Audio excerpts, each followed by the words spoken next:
میخوای بیای ترکیه خونه بگیری و اینجا زندگی کنی؟ وسط قراردادت ساب ملک بهت میگه که خونه رو فروختن و بلند شو.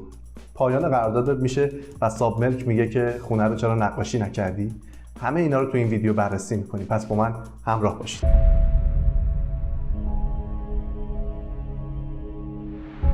دوست دارم که کانال من رو سابسکرایب کنید و اون دکمه زنگوله خطدار رو بزنید که بتونید کارهای من رو دنبال کنید. هدف من از تأسیس این کانال اطلاع رسانی برای کسانی هستش که میخوان توی ترکیه زندگی کنن. خیلی هستن که اینجا خونه اجاره کردن یا میخوان اجاره کنن، پس بنابراین باید یه سری از قوانین رو بدونن. اگر خونه اشیادار میخواید بگیرید، حتما باید توی قرارداد لیست اشیا، مدلش و مارکش قید بشه و اگر خرابی به بار بیاد تو مدت اون 1 سال، هزینه تعمیرش با شماست و معمولا صاحب ملک این رو میخواد که شما خودتون تعمیر کنید و به ساب ملک در پایان قرارداد تحویل بدید سالم. ساب ملک میتونه از پول دپوزیت شما که در روز اول توی بنگاه گرفته کم بکنه و خودش تعمیرات رو انجام بده. ولی پیشنهادم اینه که خودتون تعمیر کنید، چون معمولا ساب ملک‌ها کلا دیگه دپوزیت رو نمیدن به بهانه تعمیرات. اگر صاحب ملک وسط قرارداد بگه که من خونه رو فروختم و باید شما تخلیه کنید، شما میتونید طبق قانون تخلیه نکنید و تا پایان قرارداد خودتون توی همون خونه بمونید. ساب ملک فقط در یک صورت میتونه شما رو از خونه بیرون کنه، اونم به بهانه اینه که خودم میخوام بیام ساکن بشم. اونم به همین راحتی نیست که بیاد بگه من خودم میخوام بیام تو خونه و شما برو بیرون و شما هم تخلیه کنید. باید بره دادگاه، از دادگاه نامه بگیره و به شما اخطار کتبی بده و این اخطار کتبی 6 ماه طبق قانون ترکیه فرصت به شما میده تا شما یک جای جدید پیدا کنید و بلند بشید. شما میتونید حتی تا پایان 6 ماه هم تو اون خونه بمونید. حتی ساب ملک جدید نمیتونه اجاره بهای شما رو اضافه بکنه. طبق قانون شما یه قراردادی بستید و تا پایان اون قرارداد میتونید اجاره بها رو به همون نرخی که هست پرداخت بکنید. اگر قرارداد شما تموم شد، این نکته رو توجه کنید، و سال دوم خواستید تمدید کنید، صاحب ملک نمیتونه به شما بگه که مثلا 500 لیر یا 1000 لیر روی قیمت خونه بذار. همینجوری الکی نیست مثل ایران. شما فقط باید طبق تورمی که دولت در روزنامه رسمی که حالا معمولا بین حدوداً 15 تا 25% هست تورم سالانه، میتونید به اجاره اضافه کنید و به ساب ملک پرداخت کنید. طبق قانون ساب ملک نمیتونه حتی شما رو از خونه بیرون کنه. شما میگید که آقا تورم امسال توی روزنامه رسمی اعلام شده که 25%، من 25% اضافه میکنم به اجاره و امسال به شما پرداخت میکنم. شما حق نداری بیشتر از این از من بگیری و هیچ کاری هم نمیتونه بکنه. اگر حتی شما از روز اولی که وارد خونه شدید و تاریخ دپوزیت شما گذشت و رسید به موعد اجارتون که اجارتون رو باید پرداخت کنید و پرداخت نکردید، ساب ملک باز هم شما رو نمیتونه به این راحتی از خونه بیرون بکنه. باید بره دادگاه اقدام کنه و اون هم دوباره 6 ماه طول میکشه و تازه بعد از 6 ماه به صاحب ملک حکم تخلیه خونه رو میدن و ساب ملک میتونه شما رو از خونه بیرون کنه. یعنی شما تا پایان 6 ماه هم میتونید حتی اجاره رو پرداخت نکنید. اما پیشنهاد میدم چنین کاری رو نکنید، چون روی کیملیک شما هر گونه بدهی و هر گونه شکایتی ثبت میشه و زمانی که میخواین از کشور خارج بشید، توی فرودگاه به شما میگن که اینجا بدهی داری، برو بدهیتو پرداخت بکن تا بتونی از کشور خارج بشی و ممنوع خروجی.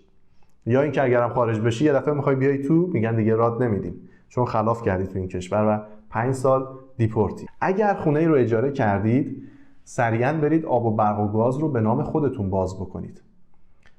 وقتی که این کار رو انجام بدید، اگر بدهی اون ملک داشته باشه دیگه به گردن شما نیست. شما با قرارداد جدیدتون رفتین، قرارداد جدید رو بردین، آب و برق و گاز رو به نام خودتون باز کردین و در نهایت اگر بدهی داشته باشه میتونید بگید که آقا به من ربطی نداره، من مستاجر جدید هستم و طبق قرارداد از این به بعد پول آب و برق و گاز رو من میدم، بدهی قبلی به من ربطی نداره. حتی شارژ ساختمون، این شامل شارژ ساختمون هم میشه.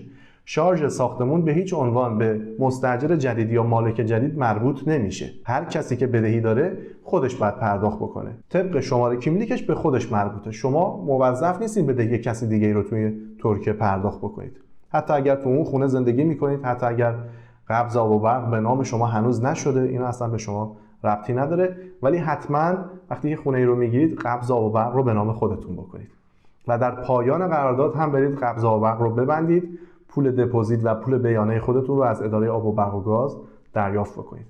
توی اجاره خونه طبق قانون فقط صاحب ملک میتونه یک دپوزیت برابر با یک اجاره خونه از شما دریافت بکنه. اونم به عنوان پول پیش هست. مثلا اگر این خونه 3000 لیر قیمتشه، اجاره ماهانش، من یک 3000 لیر به صاحب ملک بابت پول پیش اجاره میدم و اگر اینجا اشیا داشته باشه، اشیا هم مثلا 3000 لیر بابت پول اشیا، دپوزیت دوم بابت پول اشیا به صاحب ملک میدم، میشه 6000 لیر.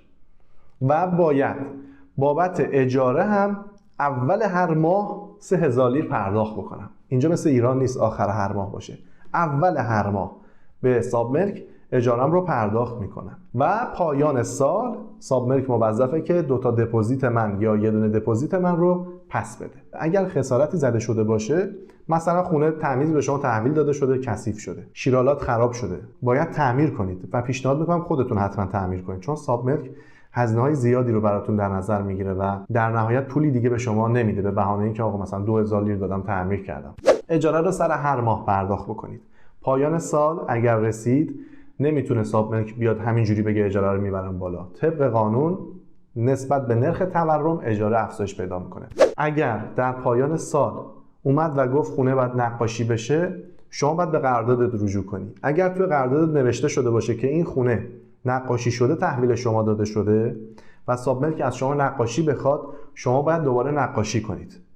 یا اگر این کار رو نکنید، صاحب ملک میتونه از پول دپوزیت شما کم بکنه، نقاشی خونه رو انجام بده، بقیه پول رو به شما طبق فیش و طبق فاکتوری که هزینه کرده بقیه رو برگردونه. اگر این کار رو نکرد، شما میتونید از صاحب ملکتون شکایت کنید. در مورد پول شارژ، اگر شارژ خودتون رو ندید، شامل جریمه میشه، میتونن از شما جریمه بگیرن.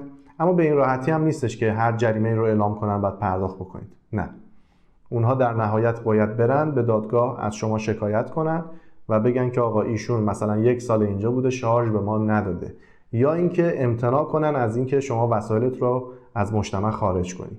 نگهبانی میتونه بگه که برو شارژت رو تصفیه کن، فیش تصفیه شارژت رو بیار تا بتونی وسایلت رو ببری.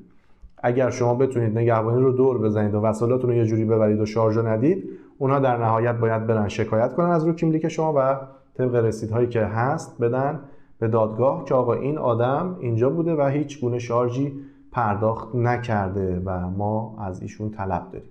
پیشنهاد میکنم که هیچ کدوم از این کارها رو انجام ندید. ما ایرانی هستیم، بالاخره اینجا اسم ایرانی ها هم مثل همه کشورهای دیگه بد در رفته. سعی کنید که یه جوری خودتون رو خوب نشون بدید و نام ایرانی رو بالا ببرید در همه جا با کار درست و عملکرد درست و حساب کتاب به موقعتون. حساب کتابتون که به موقع باشه، هیچ کس نمیتونه بهتون چیزی بگه و حرفی بزنه. خیلی ممنونم از اینکه منو همراهی کردید. تا یه برنامه دیگه، بدرود، خدا نگهدار.